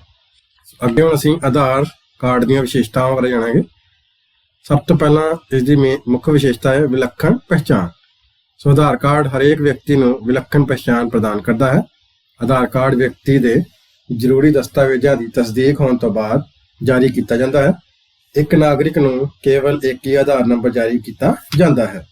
ਦੂਜਾ ਰਿਹਾਇਸ਼ੀ ਸਰਟੀਫਿਕੇਟ। ਸੋ ਆਧਾਰ ਕਾਰਡ ਉੱਪਰ ਸੰਬੰਧਿਤ ਵਿਅਕਤੀ ਦਾ ਪੂਰਾ ਰਿਹਾਇਸ਼ੀ ਪਤਾ ਦਰਜ ਹੁੰਦਾ ਹੈ। ਤੀਜਾ ਖਤਮ ਹੋਣ ਦੀ ਕੋਈ ਮਿਆਦ ਨਹੀਂ। ਸੋ ਆਧਾਰ ਕਾਰਡ ਉਮਰ ਭਰ ਲਈ ਜਾਰੀ ਕੀਤਾ ਜਾਂਦਾ ਹੈ ਅਤੇ ਇਸ ਦੀ ਖਤਮ ਹੋਣ ਦੀ ਕੋਈ ਵੀ ਆਖਰੀ ਮਿਤੀ ਨਹੀਂ ਹੁੰਦੀ। ਚੌਥਾ ਸ਼ਨਾਖਤੀ ਸਬੂਤ। ਸੋ ਆਧਾਰ ਕਾਰਡ ਨੂੰ ਸ਼ਨਾਖਤੀ ਸਬੂਤ ਵਜੋਂ ਵਰਤਿਆ ਜਾਂਦਾ ਹੈ ਕਿਉਂਕਿ ਇਸ ਵਿੱਚ ਵਿਅਕਤੀ ਦੀ ਵਿਅਕਤੀਗਤ ਅਤੇ ਬਾਇਓਮੈਟ੍ਰਿਕ ਸੂਚਨਾ ਦਰਜ ਹੁੰਦੀ ਹੈ। ਪੰਜਵਾਂ ਆਨਲਾਈਨ ਪ੍ਰਮਾਣੀਕਰਨ। ਆਧਾਰ ਕਾਰਡ ਭਾਰਤੀ ਨਾਗਰਿਕਾਂ ਲਈ ਆਨਲਾਈਨ ਪ੍ਰਮਾਣੀਕਰਨ ਲਈ ਵੀ ਵਰਤਿਆ ਜਾਂਦਾ ਹੈ। ਸੋ ਕਈ ਤਰ੍ਹਾਂ ਦੀਆਂ ਆਨਲਾਈਨ ਸਹੂਲਤਾਂ ਜਿਵੇਂ ਕਿ ਆਨਲਾਈਨ ਬੈਂਕਿੰਗ ਅਤੇ ਗੈਸ ਸਬਸਿਡੀ ਆਦਿ ਲਈ ਆਧਾਰ ਕਾਰਡ ਨੰਬਰ ਦੁਆਰਾ ਹੀ ਪ੍ਰਮਾਣੀਕਰਨ ਕੀਤਾ ਜਾਂਦਾ ਹੈ। ਹੁਣ ਅਸੀਂ ਆਧਾਰ ਦੀ ਵਰਤੋਂ ਬਾਰੇ ਜਾਣਾਂਗੇ ਕਿ ਆਧਾਰ ਦੀ ਵਰਤੋਂ ਕਿੱਥੇ ਕਿੱਥੇ ਕੀਤੀ ਜਾਂਦੀ ਹੈ। ਸੋ ਪਹਿਲਾਂ ਇਸ ਦੀ ਵਰਤੋਂ ਹੈ ਬੈਂਕਾਂ ਵਿੱਚ ਖਾਤਾ ਖੁਲਵਾਉਣ ਲਈ, ਗੈਸ ਕਨੈਕਸ਼ਨ ਅਤੇ ਸਬਸਿਡੀ ਲੈਣ ਲਈ, ਪੈਨ ਕਾਰਡ ਬਣਵਾਉਣ ਲਈ, ਮੋਬਾਈਲ ਸਿਮ ਕਾਰਡ ਜਾਂ ਟੈਲੀਫੋਨ ਕਨੈਕਸ਼ਨ ਲੈਣ ਲਈ, ਇਨਕਮ ਟੈਕਸ ਰਿਟਰਨ ਵੈਰੀਫਾਈ ਕਰਨ ਲਈ, ਵੱਖ-ਵੱਖ ਭਲਾਈ ਸਕੀਮਾਂ ਦਾ ਲਾਭ ਲੈਣ ਲਈ, ਵਿਲੱਖਣ ਪਹਿਚਾਣ ਦਸਤਾਵੇਜ਼ ਦੇ ਤੌਰ ਤੇ। ਅੱਗੇ ਹੁਣ ਅਸੀਂ ਸੂਚਨਾ ਪ੍ਰਣਾਲੀ ਬਾਰੇ ਜਾਣਾਂਗੇ। ਸੂਚਨਾ ਪ੍ਰਣਾਲੀ ਇੱਕ ਅਜਿਹਾ ਸਿਸਟਮ ਹੈ ਜੋ ਕਿ ਲੋਕਾਂ, ਸੰਗਠਨਾਂ ਅਤੇ ਕੰਪਨੀਆਂ ਦੁਆਰਾ ਡਾਟਾ ਇਕੱਤਰ ਕਰਨ, ਡਾਟਾ ਨੂੰ ਫਿਲਟਰ ਕਰਨ, ਡਾਟਾ ਉੱਪਰ ਕੰਮ ਕਰਕੇ ਜਾਣਕਾਰੀ ਬਣਾਉਣ ਅਤੇ ਇਸ ਨੂੰ ਸਾਂਝਾ ਕਰਨ ਲਈ ਵਰਤਿਆ ਜਾਂਦਾ ਹੈ। ਸੂਚਨਾ ਪ੍ਰਣਾਲੀ ਇੱਕ ਸੌਫਟਵੇਅਰ ਜਾਂ ਪ੍ਰੋਗਰਾਮ ਹੈ ਜੋ ਕਿ ਕੰਪਿਊਟਰ ਅਤੇ ਇੰਟਰਨੈਟ ਰਾਹੀਂ ਜਾਣਕਾਰੀ ਪੈਦਾ ਕਰਨ, ਜਾਣਕਾਰੀ ਸਟੋਰ ਕਰਨ ਅਤੇ ਜਾਣਕਾਰੀ ਦਾ ਸੰਚਾਰ ਕਰਨ ਲਈ ਵਰਤਿਆ ਜਾਂਦਾ ਹੈ। ਹੁਣ ਅਸੀਂ ਸੂਚਨਾ ਪ੍ਰਣਾਲੀ ਦੇ ਭਾਗਾਂ ਬਾਰੇ ਜਾਣਾਂਗੇ। ਸੋ ਸੂਚਨਾ ਪ੍ਰਣਾਲੀ ਦਾ ਪਹਿਲਾ ਭਾਗ ਹੈ ਹਾਰਡਵੇਅਰ ਭਾਗ। ਇਸ ਭਾਗ ਵਿੱਚ monitor, keyboard, mouse, printer, hard disk ਆਦਿ ਸ਼ਾਮਲ ਹੁੰਦੇ ਹਨ ਜੋ ਇੱਕ ਦੂਜੇ ਨਾਲ ਜੁੜ ਕੇ ਕੰਮ ਕਰਦੇ ਹਨ। ਦੂਸਰਾ ਭਾਗ ਹੈ ਸੌਫਟਵੇਅਰ ਭਾਗ। ਇਸ ਵਿੱਚ ਉਹ ਸਾਰੇ ਪ੍ਰੋਗਰਾਮ ਸ਼ਾਮਲ ਹੁੰਦੇ ਹਨ ਜੋ ਯੂਜ਼ਰ ਨੂੰ ਹਾਰਡਵੇਅਰ ਦੀ ਵਰਤੋਂ ਕਰਕੇ ਡਾਟੇ ਨੂੰ ਪ੍ਰੋਸੈਸ ਕਰਨ ਦੀ ਆਗਿਆ ਦਿੰਦੇ ਹਨ। ਤੀਜਾ ਡਾਟਾਬੇਸ ਭਾਗ। ਇਹ ਭਾਗ ਸਿੰਗਲ ਫਾਈਲ ਦੇ ਰੂਪ ਵਿੱਚ ਡਾਟਾ ਨੂੰ ਸਟੋਰ ਕਰਨ ਲਈ ਵਰਤਿਆ ਜਾਂਦਾ ਹੈ। ਚੌਥਾ ਇਸਦਾ ਭਾਗ ਹੈ ਨੈਟਵਰਕ ਭਾਗ। ਇਹ ਉਹ ਭਾਗ ਹੁੰਦਾ ਹੈ ਜਿਸ ਰਾਹੀਂ ਇਨਫੋਰਮੇਸ਼ਨ ਸਿਸਟਮ ਵਿੱਚ ਸਾਧਨਾਂ, ਸੂਚਨਾ ਅਤੇ ਡਾਟਾ ਦੀ ਸ਼ੇਅਰਿੰਗ ਕੀਤੀ ਜਾਂਦੀ ਹੈ। ਪੰਜਵਾਂ ਪ੍ਰੋਸੀਜਰ। ਇਸ ਭਾਗ ਵਿੱਚ ਉਹ ਵਿਧੀਆਂ ਅਤੇ ਪ੍ਰਕਿਰਿਆਵਾਂ ਸ਼ਾਮਲ ਹੁੰਦੀਆਂ ਹਨ ਜਿਨ੍ਹਾਂ ਦੀ ਵਰਤੋਂ ਸੂਚਨਾ ਪ੍ਰਣਾਲੀ ਵਿੱਚ ਡਾਟੇ ਨੂੰ ਪ੍ਰੋਸੈਸ ਕਰਕੇ ਸੂਚਨਾ ਪ੍ਰਾਪਤ ਕਰਨ ਲਈ ਕੀਤੀ ਜਾਂਦੀ ਹੈ। ਹੁਣ ਅਸੀਂ ਸੂਚਨਾ ਪ੍ਰਣਾਲੀ ਦੀ ਕਿਸਮਾਂ ਬਾਰੇ ਜਾਣ ਲੈਂਦੇ ਹਾਂ। ਸੂਚਨਾ ਪ੍ਰਣਾਲੀ ਦੀਆਂ 5 ਕਿਸਮਾਂ ਨੇ, ਜਿਸ ਵਿੱਚ ਪਹਿਲਾ ਹੈ ਲੈਣ ਦੇਣ ਪ੍ਰਕਿਰਿਆ ਪ੍ਰਣਾਲੀ, ਦੂਜਾ ਫੈਸਲਾ ਸਮਰਥਕ ਪ੍ਰਣਾਲੀ, ਤੀਜਾ ਕਾਰਜਕਾਰੀ ਸੂਚਨਾ ਪ੍ਰਣਾਲੀ, ਚੌਥਾ ਪ੍ਰਬੰਧਕੀ ਸੂਚਨਾ ਪ੍ਰਣਾਲੀ, ਪੰਜਵਾਂ ਨਿਪੁੰਨ ਪ੍ਰਣਾਲੀ। ਹੁਣ ਅਸੀਂ ਸੂਚਨਾ ਪ੍ਰਣਾਲੀ ਦੀਆਂ ਵੱਖ-ਵੱਖ ਕਿਸਮਾਂ ਬਾਰੇ ਇੱਕ ਇੱਕ ਕਰਕੇ ਜਾਣ ਲੈਂਦੇ ਹਾਂ, ਜਿਸ ਵਿੱਚ ਪਹਿਲਾ ਹੈ ਲੈਣ ਦੇਣ ਪ੍ਰਕਿਰਿਆ ਪ੍ਰਣਾਲੀ। ਇਸ ਕਿਸਮ ਦੀ ਸੂਚਨਾ ਪ੍ਰਣਾਲੀ ਦੀ ਵਰਤੋਂ ਵਪਾਰਕ ਸੰਗਠਨਾਂ ਦੁਆਰਾ ਖਰੀਦ ਵੇਚ, ਪੇਰੋਲ ਅਤੇ ਹੋਰ ਕਿਸੇ ਵੀ ਕਿਸਮ ਦੇ ਲੈਣ ਦੇਣ ਦੀਆਂ ਐਂਟਰੀਆਂ ਦਾ ਰਿਕਾਰਡ ਰੱਖਣ ਅਤੇ ਵਪਾਰ ਸੰਬੰਧੀ ਰਿਪੋਰਟਾਂ ਤਿਆਰ ਕਰਨ ਲਈ ਕੀਤੀ ਜਾਂਦੀ ਹੈ। ਉਦਾਹਰਣ ਦੇ ਲਈ ਬੈਂਕਿੰਗ ਖੇਤਰ। ਦੂਸਰਾ ਫੈਸਲਾ ਸਮਰਥਕ ਸੂਚਨਾ ਪ੍ਰਣਾਲੀ। ਇਸ ਕਿਸਮ ਦੀ ਸੂਚਨਾ ਪ੍ਰਣਾਲੀ ਦੀ ਵਰਤੋਂ ਕਿਸੇ ਵੀ ਸੰਗਠਨ ਦੀ ਮੈਨੇਜਮੈਂਟ ਦੁਆਰਾ ਇਕੱਤਰ ਕੀਤੇ ਗਏ ਡਾਟੇ ਦੀ ਵਰਤੋਂ ਨਾਲ ਸੰਗਠਨ ਸੰਬੰਧੀ ਫੈਸਲੇ ਕਰਨ ਲਈ ਕੀਤੀ ਜਾਂਦੀ ਹੈ। ਤੀਸਰਾ ਕਾਰਜਕਾਰੀ ਸੂਚਨਾ ਪ੍ਰਣਾਲੀ। ਇਹ ਇਨਫੋਰਮੇਸ਼ਨ ਸਿਸਟਮ ਸੰਗਠਨਾਂ ਦੇ ਮੁਖੀਆਂ ਦੁਆਰਾ ਸੰਗਠਨਾਂ ਦੀ ਕਾਰਜਸ਼ੀਲ ਪ੍ਰਣਾਲੀ ਨੂੰ ਕੁਸ਼ਲ ਢੰਗ ਨਾਲ ਨਿਯੰਤਰਿਤ ਕਰਨ ਲਈ ਵਰਤੀਆਂ ਜਾਂਦੀਆਂ ਹਨ ਤਾਂ ਜੋ ਸੰਗਠਨ ਦੇ ਮੁਖੀਆਂ ਨੂੰ ਉਹਨਾਂ ਦੇ ਅਧੀਨ ਕੰਮ ਕਰਨ ਵਾਲੇ ਲੋਕਾਂ ਨੂੰ ਨਿਰਦੇਸ਼ ਜਾਰੀ ਕਰਨਾ ਆਸਾਨ ਹੋ ਜਾਵੇ। ਅੱਗੇ ਚੌਥਾ ਹੈ ਪ੍ਰਬੰਧਕੀ ਸੂਚਨਾ ਪ੍ਰਣਾਲੀ। ਇਹ ਸਿਸਟਮ ਸੰਗਠਨ ਨਾਲ ਜੁੜੇ ਸਾਰੇ ਰਿਕਾਰਡ ਸਟੋਰ ਕਰਦੇ ਹਨ। ਉਦਾਹਰਨ ਵੱਲੋਂ ਪੰਜਾਬ ਸਕੂਲ ਸਿੱਖਿਆ ਵਿਭਾਗ MIS ਦੀ ਵਰਤੋਂ ਸਕੂਲ ਵਿਦਿਆਰਥੀ ਅਤੇ ਸਟਾਫ ਦੇ ਡਾਟਾ ਨੂੰ ਸਟੋਰ ਕਰਨ ਲਈ ਕਰਦਾ ਹੈ। ਪੰਜਵਾਂ ਨਿਪੁੰਨ ਪ੍ਰਣਾਲੀ। ਇਸ ਕਿਸਮ ਦੀਆਂ ਪ੍ਰਣਾਲੀਆਂ ਦੀ ਵਰਤੋਂ ਜਟਿਲ ਸਮੱਸਿਆਵਾਂ ਦੇ ਹੱਲ ਲਈ ਕੀਤੀ ਜਾਂਦੀ ਹੈ ਜੋ ਜ਼ਿਆਦਾਤਰ ਵਿਗਿਆਨ ਅਤੇ ਇੰਟੈਲੀਜੈਂਸ ਵਿਭਾਗਾਂ ਵਿੱਚ ਵਰਤੀ ਜਾਂਦੀ ਹੈ। ਹੁਣ ਅਸੀਂ ਈ-ਗਵਰਨੈਂਸ ਪਾਰਟ ਦਾ ਅਭਿਆਸ ਕਰਾਂਗੇ, ਜਿਸ ਵਿੱਚ ਸਭ ਤੋਂ ਪਹਿਲਾਂ ਸਾਡੇ ਕੋਲ ਹੈ ਬਹੁ ਪਸੰਦੀ ਪ੍ਰਸ਼ਨ ਅਤੇ ਇਸ ਦਾ ਪਹਿਲਾ ਪ੍ਰਸ਼ਨ ਹੈ ਸਰਕਾਰ ਦੀਆਂ ਆਨਲਾਈਨ ਸੇਵਾਵਾਂ ਅਤੇ ਸੁਵਿਧਾਵਾਂ ਨੂੰ ਡੈਸ਼ ਕਿਹਾ ਜਾਂਦਾ ਹੈ। ਸਾਡੇ ਕੋਲ ਇਸ ਦੇ ਆਪਸ਼ਨ ਨੇ ਲੋਕ ਭਲਾਈ ਸੇਵਾਵਾਂ, ਲੋਕਤੰਤਰੀ ਸੇਵਾਵਾਂ, ਈ-ਗਵਰਨੈਂਸ ਜਾਂ ਇੰਟਰਨੈਟ ਸੇਵਾਵਾਂ। ਸਾਡੇ ਕੋਲ ਸਹੀ ਉੱਤਰ ਹੈ ਸਰਕਾਰ ਦੀਆਂ ਆਨਲਾਈਨ ਸੇਵਾਵਾਂ ਅਤੇ ਸੁਵਿਧਾਵਾਂ ਨੂੰ ਈ-ਗਵਰਨੈਂਸ ਕਿਹਾ ਜਾਂਦਾ ਹੈ। ਦੂਜਾ ਪ੍ਰਸ਼ਨ ਹੈ G2C ਦਾ ਮਤਲਬ ਹੈ, ਸਾਡੇ ਕੋਲ ਇਸ ਦੇ ਆਪਸ਼ਨ ਨੇ ਸਰਕਾਰ ਤੋਂ ਕਰਮਚਾਰੀ, ਸਰਕਾਰ ਤੋਂ ਨਾਗਰਿਕ, ਸਰਕਾਰ ਤੋਂ ਵਪਾਰੀ ਜਾਂ ਸਰਕਾਰ ਤੋਂ ਸਰਕਾਰ। ਤਾਂ ਸਾਡੇ ਕੋਲ ਇਸ ਦਾ ਸਹੀ ਉੱਤਰ ਹੈ G2C ਦਾ ਮਤਲਬ ਹੈ ਸਰਕਾਰ ਤੋਂ ਨਾਗਰਿਕ। ਜੀ ਤੀਸਰਾ ਸਾਡੇ ਕੋਲ ਪ੍ਰਸ਼ਨ ਹੈ ਈ-ਗਵਰਨੈਂਸ ਦੀਆਂ ਸੇਵਾਵਾਂ ਅਤੇ ਸੁਵਿਧਾਵਾਂ ਦਾ ਆਧੁਨਿਕ ਰੂਪ ਡੈਸ਼ ਹੈ। ਸਾਡੇ ਕੋਲ ਇਹਦੇ ਆਪਸ਼ਨ ਨੇ ਈ-ਬਿਜ਼ਨਸ, ਈ-ਕਮਰਸ, ਈ-ਸਰਵਿਸਿਜ਼ ਜਾਂ ਸਮਾਰਟ ਗਵਰਨੈਂਸ। ਸਾਡੇ ਕੋਲ ਇਹਦਾ ਸਹੀ ਉੱਤਰ ਹੈ ਈ-ਗਵਰਨੈਂਸ ਦੀਆਂ ਸੇਵਾਵਾਂ ਅਤੇ ਸੁਵਿਧਾਵਾਂ ਦਾ ਆਧੁਨਿਕ ਰੂਪ ਸਮਾਰਟ ਗਵਰਨੈਂਸ ਹੈ। ਅੱਗੇ ਚੌਥਾ ਪ੍ਰਸ਼ਨ ਹੈ ਆਧਾਰ ਕਾਰਡ ਦੇ ਨੰਬਰਾਂ ਦੀ ਗਿਣਤੀ ਕਿੰਨੀ ਹੁੰਦੀ ਹੈ। ਸਾਡੇ ਕੋਲ ਇਸ ਦੇ ਆਪਸ਼ਨ ਹੈ 14, 12, 16 ਜਾਂ 10। ਸਾਡੇ ਕੋਲ ਇਹਦਾ ਸਹੀ ਉੱਤਰ ਹੈ ਆਧਾਰ ਕਾਰਡ ਦੇ ਨੰਬਰਾਂ ਦੀ ਗਿਣਤੀ 12 ਹੁੰਦੀ ਹੈ। ਪੰਜਵਾਂ ਸਾਡੇ ਕੋਲ ਪ੍ਰਸ਼ਨ ਹੈ ਹੇਠਾਂ ਵਿੱਚੋਂ ਕਿਹੜਾ ਕਿਸੇ ਵੀ ਇਨਫੋਰਮੇਸ਼ਨ ਸਿਸਟਮ ਦਾ ਭਾਗ ਹੈ। ਸਾਡੇ ਕੋਲ ਇਸ ਦੇ ਆਪਸ਼ਨ ਨੇ ਡਾਟਾਬੇਸ ਅਤੇ ਪ੍ਰੋਸੀਜਰ, ਨੈਟਵਰਕ, ਹਾਰਡਵੇਅਰ ਅਤੇ ਸੌਫਟਵੇਅਰ ਜਾਂ ਇਹ ਸਾਰੇ। ਸਾਡੇ ਕੋਲ ਇਹਦਾ ਸਹੀ ਉੱਤਰ ਹੈ ਇਹ ਸਾਰੇ ਹੀ ਇੱਕ ਇਨਫੋਰਮੇਸ਼ਨ ਸਿਸਟਮ ਦਾ ਭਾਗ ਹੁੰਦੇ ਹਨ। ਅੱਗੇ ਸਾਡੇ ਕੋਲ ਖਾਲੀ ਥਾਵਾਂ ਭਰੋ, ਜਿਸ ਵਿੱਚ ਪਹਿਲੀ ਖਾਲੀ ਥਾਂ ਹੈ ਈ-ਗਵਰਨੈਂਸ ਦੀਆਂ ਸੇਵਾਵਾਂ ਅਤੇ ਸੁਵਿਧਾਵਾਂ ਨੂੰ ਡੈਸ਼ ਭਾਗਾਂ ਵਿੱਚ ਵੰਡਿਆ ਜਾਂਦਾ ਹੈ। ਸਾਡੇ ਕੋਲ ਇਹਦਾ ਸਹੀ ਉੱਤਰ ਹੈ ਈ-ਗਵਰਨੈਂਸ ਦੀਆਂ ਸੇਵਾਵਾਂ ਅਤੇ ਸੁਵਿਧਾਵਾਂ ਨੂੰ 3 ਭਾਗਾਂ ਵਿੱਚ ਵੰਡਿਆ ਜਾਂਦਾ ਹੈ। ਦੂਸਰੀ ਸਾਡੇ ਕੋਲ ਖਾਲੀ ਥਾਂ ਹੈ ਡੈਸ਼ ਭਾਰਤੀ ਨਾਗਰਿਕਾਂ ਨੂੰ ਵਿਲੱਖਣ ਪਹਿਚਾਣ ਦਿੰਦਾ ਹੈ। ਸਾਡੇ ਕੋਲ ਸਹੀ ਉੱਤਰ ਹੈ ਆਧਾਰ ਕਾਰਡ ਭਾਰਤੀ ਨਾਗਰਿਕਾਂ ਨੂੰ ਵਿਲੱਖਣ ਪਹਿਚਾਣ ਦਿੰਦਾ ਹੈ। ਤੀਸਰੀ ਸਾਡੇ ਕੋਲ ਖਾਲੀ ਥਾਂ ਹੈ ਪੰਜਾਬ ਵਿੱਚ ਪਿੰਡ ਪੱਧਰ ਤੇ ਈ-ਗਵਰਨੈਂਸ ਸੇਵਾਵਾਂ ਡੈਸ਼ ਦੁਆਰਾ ਦਿੱਤੀਆਂ ਜਾਂਦੀਆਂ ਹਨ। ਸਾਡੇ ਕੋਲ ਦਾ ਸਹੀ ਉੱਤਰ ਹੈ ਪੰਜਾਬ ਵਿੱਚ ਪਿੰਡ ਪੱਧਰ ਤੇ ਈ-ਗਵਰਨੈਂਸ ਸੇਵਾਵਾਂ ਸੇਵਾ ਜਾਂ ਸੁਵਿਧਾ ਕੇਂਦਰ ਦੁਆਰਾ ਦਿੱਤੀਆਂ ਜਾਂਦੀਆਂ ਹਨ। ਚੌਥੀ ਸਾਡੇ ਕੋਲ ਖਾਲੀ ਥਾਂ ਡੈਸ਼ ਦੀ ਵਰਤੋਂ ਗੰਭੀਰ ਜਾਂ ਜਟਿਲ ਸਮੱਸਿਆਵਾਂ ਦਾ ਹੱਲ ਕਰਨ ਲਈ ਕੀਤੀ ਜਾਂਦੀ ਹੈ। ਸਾਡੇ ਕੋਲ ਇਹਦਾ ਸਹੀ ਉੱਤਰ ਹੈ ਐਕਸਪਰਟ ਸਿਸਟਮ ਦੀ ਵਰਤੋਂ ਗੰਭੀਰ ਜਾਂ ਜਟਿਲ ਸਮੱਸਿਆਵਾਂ ਦਾ ਹੱਲ ਕਰਨ ਲਈ ਕੀਤੀ ਜਾਂਦੀ ਹੈ। ਪੰਜਵਾਂ ਹੈ ਸਮਾਰਟ ਕਾਰਡ ਡੈਸ਼ ਦੇ ਪ੍ਰਤੀਕ ਹਨ। ਸਾਡੇ ਕੋਲ ਸਹੀ ਉੱਤਰ ਹੈ ਸਮਾਰਟ ਕਾਰਡ ਸਮਾਰਟ ਗਵਰਨੈਂਸ ਦੇ ਪ੍ਰਤੀਕ ਹਨ। ਅੱਗੇ ਸਾਡੇ ਕੋਲ ਹੈ ਬਹੁਤ ਛੋਟੇ ਉੱਤਰ ਵਾਲੇ ਪ੍ਰਸ਼ਨ, ਜਿਸ ਵਿੱਚ ਪਹਿਲਾ ਪ੍ਰਸ਼ਨ ਹੈ UIDAI ਦਾ ਪੂਰਾ ਰੂਪ ਲਿਖੋ। ਸੋ UIDAI ਦਾ ਪੂਰਾ ਰੂਪ ਹੈ unique identification authority of India. ਦੂਸਰਾ ਪ੍ਰਸ਼ਨ ਹੈ ਕੋਈ ਦੋ ਇਨਫੋਰਮੇਸ਼ਨ ਸਿਸਟਮਾਂ ਦੇ ਨਾਮ ਲਿਖੋ। ਤਾਂ ਸਾਡੇ ਕੋਲ ਇਹਦਾ ਸਹੀ ਉੱਤਰ ਹੈ ਮੈਨੇਜਮੈਂਟ ਇਨਫੋਰਮੇਸ਼ਨ ਸਿਸਟਮ ਅਤੇ ਡਿਸੀਜਨ ਸਪੋਰਟ ਸਿਸਟਮ। ਤੀਸਰਾ ਪ੍ਰਸ਼ਨ ਹੈ ਈ ਗਵਰਨੈਂਸ ਦੇ ਪੱਧਰਾਂ ਦੇ ਨਾਮ ਲਿਖੋ। ਸੋ ਈ ਗਵਰਨੈਂਸ ਦੇ ਪੱਧਰਾਂ ਦੇ ਨਾਮ ਹੈ ਰਾਸ਼ਟਰੀ ਪੱਧਰ, ਪ੍ਰਾਂਤ ਜਾਂ ਘਰੇਲੂ ਪੱਧਰ, ਤੇ ਲਾਸਟ ਹੈ ਸਾਡੇ ਕੋਲ ਅੰਤਰਰਾਸ਼ਟਰੀ ਪੱਧਰ। ਚੌਥਾ ਸਾਡੇ ਕੋਲ ਪ੍ਰਸ਼ਨ ਹੈ G2G ਦਾ ਪੂਰਾ ਰੂਪ ਲਿਖੋ। ਸੋ G2G ਦਾ ਪੂਰਾ ਰੂਪ ਹੈ ਗਵਰਨਮੈਂਟ ਟੂ ਗਵਰਨਮੈਂਟ ਜਾਂ ਸਰਕਾਰ ਤੋਂ ਸਰਕਾਰ। ਪੰਜਵਾਂ ਪ੍ਰਸ਼ਨ ਹੈ TPS ਦਾ ਪੂਰਾ ਰੂਪ ਲਿਖੋ। ਸੋ TPS ਦਾ ਪੂਰਾ ਰੂਪ ਹੈ ਟ੍ਰਾਂਜੈਕਸ਼ਨ ਪ੍ਰੋਸੈਸਿੰਗ ਸਿਸਟਮ। ਅੱਗੇ ਹੁਣ ਅਸੀਂ ਛੋਟੇ ਉੱਤਰ ਵਾਲੇ ਪ੍ਰਸ਼ਨ ਪੜਾਂਗੇ, ਜਿਸ ਵਿੱਚ ਪਹਿਲਾ ਪ੍ਰਸ਼ਨ ਹੈ ਈ ਗਵਰਨੈਂਸ ਦੇ 3 ਪੱਧਰ ਕਿਹੜੇ ਹਨ, ਜਾਣਕਾਰੀ ਦਿਓ। ਤਾਂ ਈ ਗਵਰਨੈਂਸ ਦੇ 3 ਪੱਧਰ ਹੇਠ ਲਿਖੇ ਅਨੁਸਾਰ ਹਨ, ਜਿਸ ਵਿੱਚ ਪਹਿਲਾ ਹੈ ਘਰੇਲੂ ਜਾਂ ਪ੍ਰਾਂਤ ਪੱਧਰ, ਦੂਜਾ ਰਾਸ਼ਟਰੀ ਪੱਧਰ, ਤੀਸਰਾ ਅੰਤਰਰਾਜੀ ਪੱਧਰ। ਦੂਸਰਾ ਪ੍ਰਸ਼ਨ ਹੈ ਸਮਾਰਟ ਗਵਰਨੈਂਸ ਬਾਰੇ ਸੰਖੇਪ ਜਾਣਕਾਰੀ ਦਿਓ। ਸੋ ਈ ਗਵਰਨੈਂਸ ਦਾ ਮਾਡਰਨ ਰੂਪ ਹੀ ਸਮਾਰਟ ਗਵਰਨੈਂਸ ਹੈ।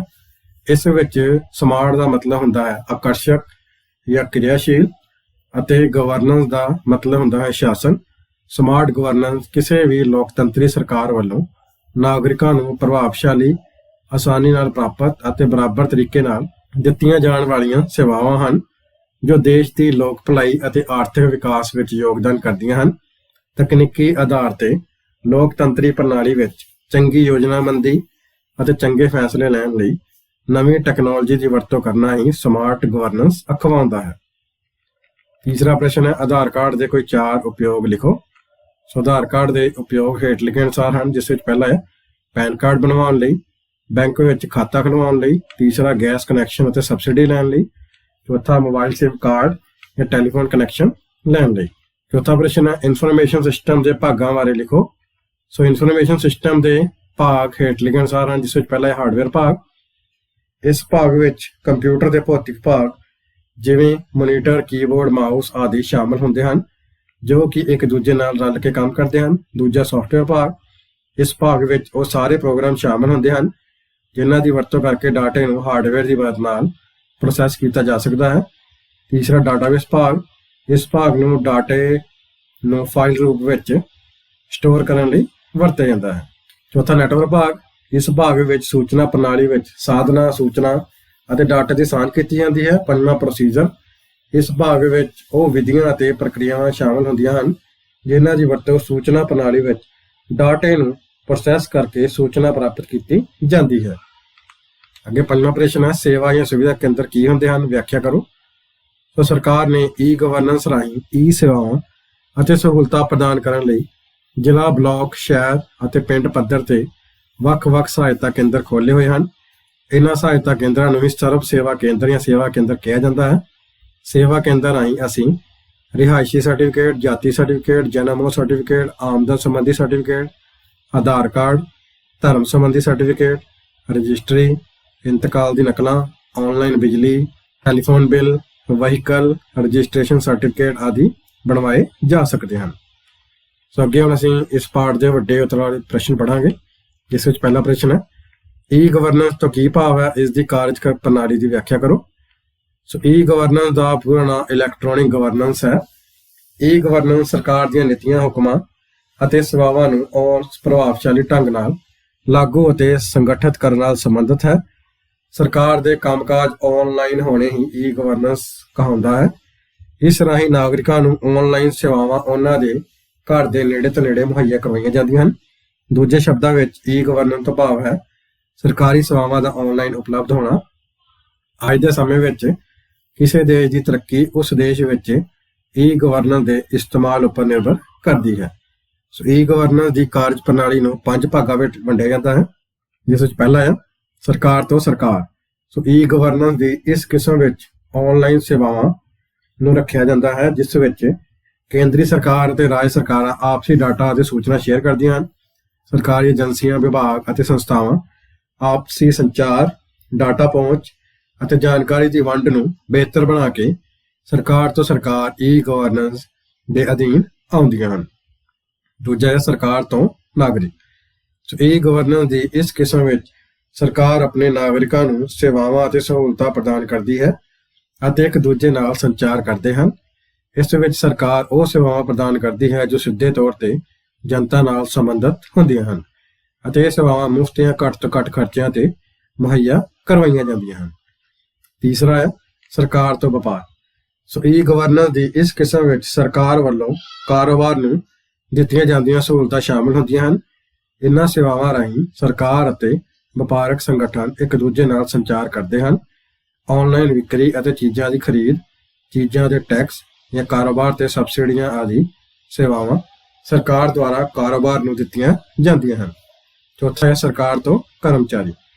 ਸੋ ਇਸ ਕਿਸਮ ਦੀ ਈ ਗਵਰਨੈਂਸ ਵਿੱਚ ਉਹ ਸਾਰੀਆਂ ਸੇਵਾਵਾਂ ਅਤੇ ਸਹੂਲਤਾਂ ਸ਼ਾਮਲ ਹਨ ਜੋ ਸਰਕਾਰ ਅਤੇ ਇਸ ਦੇ ਕਰਮਚਾਰੀਆਂ ਵਿਚਕਾਰ ਹੁੰਦੀਆਂ ਹਨ।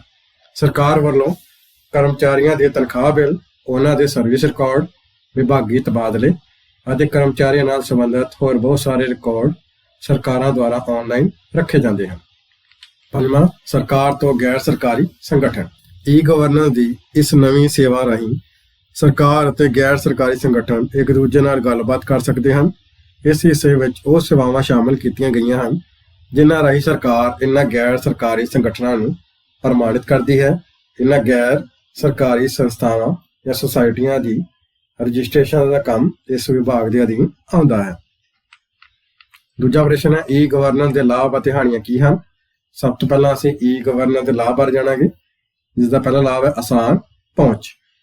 ਸੋ ਈ ਗਵਰਨੈਂਸ ਆਨਲਾਈਨ ਸੇਵਾਵਾਂ ਨੂੰ ਹਰੇਕ ਨਾਗਰਿਕ ਆਪਣੇ ਘਰ ਜਾਂ ਨੇੜਲੇ ਸੇਵਾ ਜਾਂ ਸੁਵਿਧਾ ਕੇਂਦਰ ਵਿਖੇ ਪ੍ਰਾਪਤ ਕਰ ਸਕਦਾ ਹੈ, ਜਿਸ ਵਿੱਚ ਆਧਾਰ ਕਾਰਡ, ਪੈਨ ਕਾਰਡ ਜਾਂ ਪਾਸਪੋਰਟ ਆਦਿ ਅਪਲਾਈ ਕਰਨ ਨਾਲ ਸੰਬੰਧਿਤ ਹਨ। ਦੂਜਾ, ਨਜ਼ਦੀਕੀ ਸੰਬੰਧਾਂ ਦੀ ਸਥਾਪਨਾ। ਸੋ ਘਰ ਦੇ ਨੇੜੇ ਸਾਰੀਆਂ ਸੁਵਿਧਾਵਾਂ ਅਤੇ ਸੇਵਾਵਾਂ ਮੁਹੱਈਆ ਹੋਣ ਕਾਰਨ ਆਮ ਨਾਗਰਿਕਾਂ ਅਤੇ ਸਰਕਾਰ ਵਿਚਕਾਰ ਨੇੜੇ ਦੇ ਸੰਬੰਧ ਸਥਾਪਿਤ ਹੁੰਦੇ ਹਨ। ਤੀਜਾ, ਸਮੇਂ ਦੀ ਬਚਤ। ਸੋ ਜਿਨ੍ਹਾਂ ਕੰਮਾਂ ਦੇ ਪਹਿਲਾਂ ਕਈ ਦਿਨ ਲੱਗ ਜਾਂਦੇ ਸਨ, ਈ ਗਵਰਨੈਂਸ ਦੇ ਆਉਣ ਨਾਲ ਉਹ ਕੰਮ ਕੁਝ ਘੰਟਿਆਂ ਵਿੱਚ ਹੀ ਹੋ ਜਾਂਦੇ ਹਨ, ਜਿਸ ਦੇ ਕਰਕੇ ਲੋਕਾਂ ਦੇ ਸਮੇਂ ਦੀ ਬਹੁਤ ਬਚਤ ਹੁੰਦੀ ਹੈ। ਚੌਥਾ, ਧਨ ਦੀ ਬਚਤ। ਸੋ ਈ ਗਵਰਨੈਂਸ ਕਰਕੇ ਦਸਤਾਵੇਜ਼ਾਂ ਦੀ ਲਾਗਤ, ਖਪਤਕਾਰਾਂ ਦਾ ਆਵਾਜਾਈ ਕਿਰਾਇਆ ਅਤੇ ਸਰਕਾਰ ਨੂੰ ਘੱਟ ਮੈਨ ਪਾਵਰ ਵਰਤਣੀ ਪੈਂਦੀ ਹੈ, ਜਿਸ ਨਾਲ ਬਹੁਤ ਸਾਰੇ ਪੈਸੇ ਦੀ ਬਚਤ ਹੁੰਦੀ ਹੈ। ਪੰਜਵਾਂ, ਪਾਰਦਰਸ਼ਿਤਾ। ਸੋ ਈ ਗਵਰਨੈਂਸ ਨੇ ਸਾਰੇ ਦਫ਼ਤਰਾਂ ਦੀ ਕਾਰਜਸ਼ੈਲੀ ਨੂੰ ਪਾਰਦਰਸ਼ੀ ਮਾਹੌਲ ਮੁਹੱਈਆ ਕਰਵਾਇਆ ਹੈ, ਜਿਸ ਨਾਲ ਕੋਈ ਵੀ ਵਿਅਕਤੀ ਆਪਣੀਆਂ ਅਰਜ਼ੀਆਂ ਦੀ ਸਥਿਤੀ ਨੂੰ ਆਨਲਾਈਨ ਚੈੱਕ ਕਰ ਸਕਦੇ ਹਨ। ਛੇਵਾਂ, ਜਵਾਬਦੇਹੀ। ਸਰਕਾਰੀ ਕੰਮਾਂ ਵਿੱਚ ਆਈ ਪਾਰਦਰਸ਼ਿਤਾ ਕਾਰਨ ਜ਼ਿੰਮੇਵਾਰ ਅਧਿਕਾਰੀਆਂ ਦੀ ਜਵਾਬਦੇਹੀ ਤੈਅ ਹੁੰਦੀ ਹੈ। ਜੇਕਰ ਕੋਈ ਅਧਿਕਾਰੀ ਜਾਂ ਕਰਮਚਾਰੀ ਜਾਣਬੁੱਝ ਕੇ ਕੰਮ ਵਿੱਚ ਦੇਰੀ ਕਰਦਾ ਹੈ ਤਾਂ ਉਸ ਦੀ ਜਵਾਬ ਤਲਬੀ ਵੀ ਹੁੰਦੀ ਹੈ। ਅੱਗੇ ਹੁਣ ਅਸੀਂ ਈ ਗਵਰਨੈਂਸ ਦੀਆਂ ਹਾਨੀਆਂ ਬਾਰੇ ਜਾਣਾਂਗੇ, ਜਿਸ ਦੀ ਪਹਿਲੀ ਹਾਨੀ ਹੈ ਹਰ ਕੋਈ ਲਾਭ ਨਹੀਂ ਉਠਾ ਸਕਦਾ। ਸੋ ਭਾਰਤ ਦੀ ਆਬਾਦੀ ਦੇ ਬਹੁਤ ਸਾਰੇ ਲੋਕ ਅਨਪੜ੍ਹ ਹੋਣ ਅਤੇ ਕੰਪਿਊਟਰ ਅਤੇ ਮੋਬਾਈਲ ਫੋਨ ਬਾਰੇ ਜਾਣਕਾਰੀ ਨਾ ਹੋਣ ਕਰਕੇ ਸਰਕਾਰ ਦੁਆਰਾ ਦਿੱਤੀਆਂ ਜਾਂਦੀਆਂ ਆਨਲਾਈਨ ਸੇਵਾਵਾਂ ਅਤੇ ਸੁਵਿਧਾਵਾਂ ਦਾ ਲਾਭ ਨਹੀਂ ਉਠਾ ਪਾਉਂਦੇ। ਦੂਜਾ, ਇੰਟਰਨੈਟ ਦੀ ਸੁਵਿਧਾ ਦਾ ਹੋਣਾ ਲਾਜ਼ਮੀ। ਸੋ ਈ ਗਵਰਨੈਂਸ ਨੂੰ ਸਹੀ ਢੰਗ ਨਾਲ ਤਾਂ ਹੀ ਲਾਗੂ ਕੀਤਾ ਜਾ ਸਕਦਾ ਹੈ ਜੇਕਰ ਹਰੇਕ ਨਾਗਰਿਕ ਤੱਕ ਇੰਟਰਨੈਟ ਦੀ ਸੁਵਿਧਾ ਉਪਲਬਧ ਹੋਵੇ। ਤੀਸਰਾ, ਆਨਲਾਈਨ ਸੇਵਾਵਾਂ ਅਤੇ ਸੁਵਿਧਾਵਾਂ ਬਾਰੇ ਜਾਣਕਾਰੀ ਨਾ ਹੋਣਾ। ਸੋ ਭਾਰਤ ਦੀ ਜ਼ਿਆਦਾਤਰ ਆਬਾਦੀ ਦਾ ਹਿੱਸਾ ਪਿੰਡਾਂ ਵਿੱਚ ਵਸਦਾ ਹੈ ਅਤੇ ਈ ਗਵਰਨੈਂਸ ਹੇਠ ਕਿਹੜੀਆਂ ਸੇਵਾਵਾਂ ਅਤੇ ਸੁਵਿਧਾਵਾਂ ਦਾ ਲਾਭ ਆਨਲਾਈਨ ਪ੍ਰਾਪਤ ਹੋ ਸਕਦਾ ਹੈ, ਇਸ ਬਾਰੇ ਵੀ ਉਹਨਾਂ ਨੂੰ ਪਤਾ ਨਹੀਂ ਹੁੰਦਾ। ਚੌਥਾ, ਈ ਗਵਰਨੈਂਸ ਪ੍ਰਬੰਧਾਂ ਤੇ ਜ਼ਿਆਦਾ ਖਰਚ। ਸੋ ਲੋਕਾਂ ਨੂੰ ਈ ਸੇਵਾਵਾਂ ਮੁਹੱਈਆ ਕਰਵਾਉਣ ਲਈ ਸਰਕਾਰ ਨੂੰ ਇਸ ਦੇ ਪ੍ਰਬੰਧਨ ਲਈ ਵੱਡੀ ਰਕਮ ਖਰਚਣੀ ਪੈਂਦੀ ਹੈ। ਪੰਜਵਾਂ, ਇੰਟਰਨੈਟ ਸੁਰੱਖਿਅਤ ਨਾ ਹੋਣਾ। ਸੋ ਇੰਟਰਨੈਟ ਦਾ ਸੁਰੱਖਿਅਤ ਨਾ ਹੋਣਾ ਅਤੇ ਇਸ ਵਿੱਚ ਉਪਲਬਧ ਗੁਪਤ ਜਾਣਕਾਰੀ ਨੂੰ ਸੁਰੱਖਿਅਤ ਰੱਖ ਪਾਉਣਾ ਅਤੇ ਇਸ ਨੂੰ ਹੈਕਰਾਂ ਜਾਂ ਅਣਅਧਿਕਾਰਤ ਵਿਅਕਤੀਆਂ ਦੁਆਰਾ ਚੋਰੀ ਕਰਕੇ ਗਲਤ ਵਰਤੋਂ ਲਈ ਰੋਕ ਪਾਉਣਾ ਵੀ ਇੱਕ ਵੱਡੀ ਚੁਣੌਤੀ ਹੁੰਦੀ ਹੈ। ਅੱਗੇ ਸਾਡੇ ਕੋਲ ਤੀਸਰਾ ਪ੍ਰਸ਼ਨ, ਆਧਾਰ ਕੀ ਹੈ, ਇਸ ਦੀਆਂ ਵਿਸ਼ੇਸ਼ਤਾਵਾਂ ਦੀ ਵਿਆਖਿਆ ਕਰੋ। ਆਧਾਰ ਇੱਕ 12 ਅੰਕਾਂ ਦਾ ਇੱਕ ਵਿਲੱਖਣ ਪਹਿਚਾਣ ਕਾਰਡ ਹੁੰਦਾ ਹੈ ਜੋ ਕਿ unique identification authority of India ਦੁਆਰਾ ਭਾਰਤੀ ਨਾਗਰਿਕਾਂ ਨੂੰ ਜਾਰੀ ਕੀਤਾ ਜਾਂਦਾ ਹੈ। ਭਾਰਤ ਵਿੱਚ ਹਰੇਕ ਵਿਅਕਤੀ ਦਾ ਆਧਾਰ ਨੰਬਰ ਵਿਲੱਖਣ ਹੁੰਦਾ ਹੈ ਜੋ ਕਿ ਕਿਸੇ ਵਿਅਕਤੀ ਦੇ ਆਧਾਰ ਨਾਲ ਮੇਲ ਨਹੀਂ ਖਾ ਸਕਦਾ। ਇਹ ਨੰਬਰ ਭਾਰਤ ਦੇ ਨਾਗਰਿਕਾਂ ਦੇ ਮਹੱਤਵਪੂਰਨ ਦਸਤਾਵੇਜ਼ਾਂ ਦੀ ਪਰਖ ਕਰਨ ਤੋਂ ਬਾਅਦ ਹੀ ਜਾਰੀ ਕੀਤਾ ਜਾਂਦਾ ਹੈ। ਆਧਾਰ ਕਾਰਡ ਹਰੇਕ ਨਾਗਰਿਕ ਦੀ ਦੋ ਤਰ੍ਹਾਂ ਦੀ ਸੂਚਨਾ ਸਟੋਰ ਕਰਦਾ ਹੈ, ਜਿਸ ਵਿੱਚ ਪਹਿਲੀ ਜਨਮ ਆਧਾਰਿਤ ਜਾਂ ਵਿਅਕਤੀਗਤ ਸੂਚਨਾ ਸਟੋਰ ਹੁੰਦੀ ਹੈ ਅਤੇ ਦੂਜੀ ਬਾਇਓਮੈਟ੍ਰਿਕ ਸੂਚਨਾ, ਜਿਸ ਵਿੱਚ ਫਿੰਗਰਪ੍ਰਿੰਟ, ਅੱਖਾਂ ਦਾ ਰੈਟੀਨਾ ਅਤੇ ਵਿਅਕਤੀ ਦੀ ਤਸਵੀਰ ਸਟੋਰ ਹੁੰਦੀ ਹੈ। ਸੋ ਆਧਾਰ ਕਾਰਡ ਦੀਆਂ ਵਿਸ਼ੇਸ਼ਤਾਵਾਂ ਇਸ ਪ੍ਰਕਾਰ ਹਨ, ਜਿਸ ਵਿੱਚ ਪਹਿਲਾ ਹੈ ਵਿਲੱਖਣ ਪਹਿਚਾਣ। ਸੋ ਹਰੇਕ ਭਾਰਤੀ ਨਾਗਰਿਕ ਨੂੰ ਇੱਕ ਵਿਲੱਖਣ ਆਧਾਰ ਨੰਬਰ ਜਾਰੀ ਕੀਤਾ ਜਾਂਦਾ ਹੈ ਜੋ ਇਸ ਦੀ ਵਿਲੱਖਣਤਾ ਨੂੰ ਦਰਸਾਉਂਦਾ ਹੈ। ਦੂਜਾ ਰਿਹਾਇਸ਼ੀ ਦਸਤਾਵੇਜ਼, ਆਧਾਰ ਕਾਰਡ ਵਿੱਚ ਸੰਬੰਧਿਤ ਵਿਅਕਤੀ ਦੀ ਰਿਹਾਇਸ਼ ਦਾ ਪੂਰਾ ਪਤਾ ਦਰਜ ਕੀਤਾ ਜਾਂਦਾ ਹੈ। ਤੀਸਰਾ, ਖਤਮ ਹੋਣ ਦੀ ਕੋਈ ਮਿਆਦ ਨਹੀਂ, ਆਧਾਰ ਕਾਰਡ ਉਮਰ ਭਰ ਲਈ ਜਾਰੀ ਕੀਤਾ ਜਾਂਦਾ ਹੈ, ਇਸ ਦੀ ਕੋਈ ਵੀ ਮਿਆਦ ਨਹੀਂ ਹੁੰਦੀ। ਚੌਥਾ, ਸ਼ਨਾਖਤੀ ਸਬੂਤ। ਸੋ ਆਧਾਰ ਕਾਰਡ ਵਿੱਚ ਵਿਅਕਤੀ ਦੀ ਜਨਮ ਆਧਾਰਿਤ ਅਤੇ ਬਾਇਓਮੈਟ੍ਰਿਕ ਸੂਚਨਾ ਦਰਜ ਹੁੰਦੀ ਹੈ, ਇਸ ਕਰਕੇ ਇਸ ਨੂੰ ਸ਼ਨਾਖਤੀ ਸਬੂਤ ਵਜੋਂ ਵਰਤਿਆ ਜਾ ਸਕਦਾ ਹੈ। ਪੰਜਵਾਂ, ਆਨਲਾਈਨ ਪ੍ਰਮਾਣੀਕਰਨ। ਕਈ ਤਰ੍ਹਾਂ ਦੀਆਂ ਆਨਲਾਈਨ ਸੇਵਾਵਾਂ ਦਾ ਲਾਭ ਲੈਣ ਲਈ ਆਧਾਰ ਕਾਰਡ ਨੰਬਰ ਦੁਆਰਾ ਹੀ ਪ੍ਰਮਾਣੀਕਰਨ ਕੀਤਾ ਜਾਂਦਾ ਹੈ, ਜਿਸ ਵਿੱਚ ਲਾਭਪਾਤਰੀ ਦੇ ਡਾਟੇ ਨਾਲ ਜੋੜ ਕੇ ਮਿਲਾਨ ਕੀਤਾ ਜਾਂਦਾ ਹੈ ਅਤੇ ਇਸ ਪ੍ਰਕਿਰਿਆ ਨੂੰ ਆਧਾਰ ਸੀਡਿੰਗ ਜਾਂ ਆਧਾਰ ਮੈਪਿੰਗ ਕਹਿੰਦੇ ਹਨ। ਚੌਥਾ ਪ੍ਰਸ਼ਨ ਹੈ, ਸੇਵਾ ਜਾਂ ਸੁਵਿਧਾ ਕੇਂਦਰਾਂ ਦੁਆਰਾ ਪ੍ਰਦਾਨ ਕੀਤੀਆਂ ਜਾਣ ਵਾਲੀਆਂ ਸੇਵਾਵਾਂ ਦੀ ਸੂਚੀ ਬਣਾਓ। ਸੋ ਸੇਵਾ ਜਾਂ ਸੁਵਿਧਾ ਕੇਂਦਰਾਂ ਦੁਆਰਾ ਪ੍ਰਦਾਨ ਕੀਤੀਆਂ ਜਾਣ ਵਾਲੀਆਂ ਸੇਵਾਵਾਂ ਦੀ ਸੂਚੀ ਹੇਠ ਲਿਖੇ ਅਨੁਸਾਰ ਹੈ, ਜਿਸ ਵਿੱਚ ਪਹਿਲਾ ਹੈ ਰਿਹਾਇਸ਼ੀ ਸਰਟੀਫਿਕੇਟ ਜਾਰੀ ਕਰਨਾ, ਦੂਜਾ ਜਾਤੀ ਸਰਟੀਫਿਕੇਟ ਜਾਰੀ ਕਰਨਾ, ਤੀਜਾ ਜਨਮ ਮੌਤ ਸਰਟੀਫਿਕੇਟ ਜਾਰੀ ਕਰਨਾ, ਚੌਥਾ ਆਧਾਰ ਕਾਰਡ ਜਾਰੀ ਕਰਨਾ, ਪੰਜਵਾਂ ਆਮਦਨ ਸੰਬੰਧੀ ਸਰਟੀਫਿਕੇਟ ਜਾਰੀ ਕਰਨਾ, ਛੇਵਾਂ ਧਰਮ ਸੰਬੰਧੀ ਸਰਟੀਫਿਕੇਟ ਜਾਰੀ ਕਰਨਾ, ਸੱਤਵਾਂ ਰਜਿਸਟਰੀ ਇੰਤਕਾਲ ਦੀਆਂ ਨਕਲਾਂ ਜਾਰੀ ਕਰਨਾ, ਅੱਠਵਾਂ ਆਨਲਾਈਨ ਬਿਜਲੀ, ਟੈਲੀਫੋਨ ਅਤੇ ਹੋਰ ਕਈ ਤਰ੍ਹਾਂ ਦੀਆਂ ਫੀਸਾਂ ਜਾਂ ਬਿੱਲ ਜਮ੍ਹਾਂ ਕਰਨਾ, ਨੌਵਾਂ ਵਹੀਕਲ ਰਜਿਸਟ੍ਰੇਸ਼ਨ ਜਾਂ ਆਰਸੀ ਸਰਟੀਫਿਕੇਟ ਜਾਰੀ ਕਰਨਾ, ਦਸਵਾਂ ਬੁਢਾਪਾ ਜਾਂ ਵਿਧਵਾ ਪੈਨਸ਼ਨਾਂ ਦੇ ਫਾਰਮ ਭਰਨੇ, 11ਵਾਂ ਡਰਾਈਵਿੰਗ ਲਾਇਸੈਂਸ ਸਰਟੀਫਿਕੇਟ ਜਾਰੀ ਕਰਨਾ। ਅੱਗੇ ਹੁਣ ਅਸੀਂ ਪੰਜਵਾਂ ਪ੍ਰਸ਼ਨ ਪੜਾਂਗੇ, ਇਨਫੋਰਮੇਸ਼ਨ ਸਿਸਟਮ ਜਾਂ ਸੂਚਨਾ ਪ੍ਰਣਾਲੀ ਕੀ ਹੁੰਦੇ ਹਨ, ਇਹਨਾਂ ਦੀਆਂ ਕਿਸਮਾਂ ਦੀ ਵਿਆਖਿਆ ਕਰੋ। ਸੂਚਨਾ ਪ੍ਰਣਾਲੀ ਇੱਕ ਅਜਿਹਾ ਸਿਸਟਮ ਹੈ ਜਿਸ ਨੂੰ ਲੋਕਾਂ, ਸੰਗਠਨਾਂ ਅਤੇ ਕੰਪਨੀਆਂ ਦੁਆਰਾ ਡਾਟਾ ਇਕੱਠਾ ਕਰਨ, ਡਾਟੇ ਤੇ ਕੰਮ ਕਰਕੇ ਜਾਣਕਾਰੀ ਇਕੱਠੀ ਕਰਨ ਅਤੇ ਇਸ ਨੂੰ ਸ਼ੇਅਰ ਕਰਨ ਲਈ ਵਰਤਿਆ ਜਾਂਦਾ ਹੈ। ਇਹ ਇੱਕ ਸੌਫਟਵੇਅਰ ਜਾਂ ਪ੍ਰੋਗਰਾਮ ਹੈ ਜੋ ਕੰਪਿਊਟਰ ਅਤੇ ਇੰਟਰਨੈਟ ਰਾਹੀਂ ਜਾਣਕਾਰੀ ਪੈਦਾ ਕਰਨ, ਸਟੋਰ ਕਰਨ ਅਤੇ ਸੰਚਾਰ ਕਰਨ ਲਈ ਵਰਤਿਆ ਜਾਂਦਾ ਹੈ। ਸੂਚਨਾ ਪ੍ਰਣਾਲੀ ਦੀਆਂ ਕਿਸਮਾਂ ਹੇਠ ਲਿਖੇ ਅਨੁਸਾਰ ਹਨ, ਜਿਸ ਵਿੱਚ ਪਹਿਲਾ ਹੈ ਲੈਣ ਦੇਣ ਪ੍ਰਕਿਰਿਆ ਪ੍ਰਣਾਲੀ।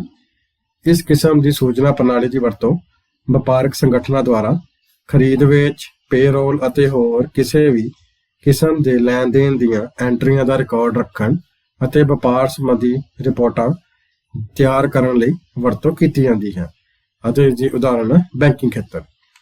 ਦੂਜੀ ਇਸ ਦੀ ਕਿਸਮ ਹੈ ਫੈਸਲਾ ਸਮਰਥਕ ਸੂਚਨਾ ਪ੍ਰਣਾਲੀ। ਇਸ ਕਿਸਮ ਦੀ ਸੂਚਨਾ ਪ੍ਰਣਾਲੀ ਦੀ ਵਰਤੋਂ ਕਿਸੇ ਵੀ ਸੰਗਠਨ ਦੀ ਮੈਨੇਜਮੈਂਟ ਦੁਆਰਾ ਇਕੱਤਰ ਕੀਤੇ ਗਏ ਡਾਟਾ ਦੀ ਵਰਤੋਂ ਨਾਲ ਸੰਗਠਨ ਸੰਬੰਧੀ ਫੈਸਲੇ ਕਰਨ ਲਈ ਵਰਤੋਂ ਕੀਤੀ ਜਾਂਦੀ ਹੈ। ਤੀਸਰਾ, ਕਾਰਜਕਾਰੀ ਸੂਚਨਾ ਪ੍ਰਣਾਲੀ। ਇਹ ਸੂਚਨਾ ਪ੍ਰਣਾਲੀ ਸੰਗਠਨਾਂ ਦੇ ਮੁਖੀਆਂ ਦੁਆਰਾ ਸੰਗਠਨਾਂ ਦੀ ਕਾਰਜਸ਼ੀਲ ਪ੍ਰਣਾਲੀ ਨੂੰ ਕੁਸ਼ਲ ਢੰਗ ਨਾਲ ਕੰਟਰੋਲ ਕਰਨ ਲਈ ਵਰਤੀਆਂ ਜਾਂਦੀਆਂ ਹਨ। ਚੌਥਾ, ਪ੍ਰਬੰਧਕੀ ਸੂਚਨਾ ਪ੍ਰਣਾਲੀ। ਇਸ ਕਿਸਮ ਦੀ ਸੂਚਨਾ ਪ੍ਰਣਾਲੀ ਕਿਸੇ ਵੀ ਸੰਗਠਨ ਦੇ ਪ੍ਰਬੰਧਨ ਵਿੱਚ ਅਤੇ ਸਿਸਟਮ ਨਾਲ ਜੁੜੇ ਸਾਰੇ ਰਿਕਾਰਡ ਸਟੋਰ ਕਰਦੀ ਹੈ, ਉਦਾਹਰਨ ਪੰਜਾਬ ਸਕੂਲ। ਪੰਜਵਾਂ, ਐਕਸਪਰਟ ਜਾਂ ਨਿਪੁੰਨ ਪ੍ਰਣਾਲੀ। ਇਸ ਕਿਸਮ ਦੀ ਪ੍ਰਣਾਲੀ ਦੀ ਵਰਤੋਂ ਜਟਿਲ ਸਮੱਸਿਆਵਾਂ ਦੇ ਹੱਲ ਕਰਨ ਲਈ ਕੀਤੀ ਜਾਂਦੀ ਹੈ, ਜੋ ਜ਼ਿਆਦਾਤਰ ਵਿਗਿਆਨ ਅਤੇ ਇੰਟੈਲੀਜੈਂਸ ਵਿਭਾਗਾਂ ਵਿੱਚ ਵਰਤੀ ਜਾਂਦੀ ਹੈ। ਇਹ ਪ੍ਰਣਾਲੀਆਂ ਸਾਨੂੰ ਗੰਭੀਰ ਮੁੱਦੇ ਤੇ ਇਕੱਠੇ ਕੀਤੇ ਗਏ ਡਾਟੇ ਦੇ ਆਧਾਰ ਤੇ ਵੱਡੇ ਫੈਸਲੇ ਲੈਣ ਦੇ ਯੋਗ ਬਣਾਉਂਦੀਆਂ ਹਨ। ਸੋ ਬੱਚਿਓ, ਜੇਕਰ ਤੁਹਾਨੂੰ ਇਹ ਵੀਡੀਓ ਵਧੀਆ ਲੱਗੀ ਤਾਂ ਇਸ ਵੀਡੀਓ ਨੂੰ ਲਾਈਕ ਅਤੇ ਇਸ ਚੈਨਲ ਨੂੰ ਸਬਸਕ੍ਰਾਈਬ ਕਰਨਾ ਨਾ ਭੁੱਲਿਓ, ਤਾਂ ਕਿ ਤੁਹਾਨੂੰ ਇਸੇ ਤਰ੍ਹਾਂ ਦੇ ਨਾਲ ਕੰਪਿਊਟਰ ਸਾਇੰਸ ਵਿਸ਼ੇ ਨਾਲ ਸੰਬੰਧਿਤ ਵੀਡੀਓ ਦੀ ਨੋਟੀਫਿਕੇਸ਼ਨ ਮਿਲਦੀ ਰਹੇ। ਧੰਨਵਾਦ।